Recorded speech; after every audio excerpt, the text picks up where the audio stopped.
मोजणीसाठी काही मदत हवी का? आता ई मोजणी प्रक्रिया झाली अधिक सुलभ, पारदर्शक आणि विश्वासार्ह. ई मोजणीसाठी नोंदणी कशी करावी? चला तर जाणून घेऊया. सुरुवातीला महाभूमी पोर्टल उघडा. ई मोजणी व्हर्जन 2 या पर्यायावर क्लिक करा. आपला विभाग निवडा. नवीन वापरकर्ता नोंदणी यावर क्लिक करा.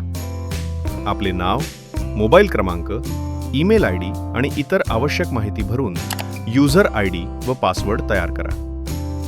यानंतर तयार झालेल्या युजर आयडी व पासवर्डने लॉग इन करा. आता ई मोजणीसाठी नवीन अर्ज करू शकता.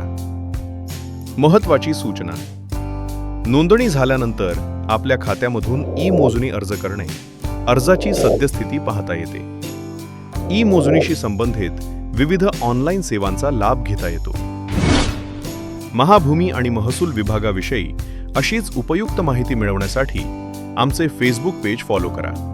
तसेच YouTube चॅनलला सबस्क्राईब करा. सर्व लिंक खाली डिस्क्रिप्शन बॉक्समध्ये दिलेल्या आहेत. ई मोजणी अर्ज भरण्याची संपूर्ण प्रक्रिया जाणून घेण्यासाठी आत्ताच चॅनलशी कनेक्ट व्हा. धन्यवाद.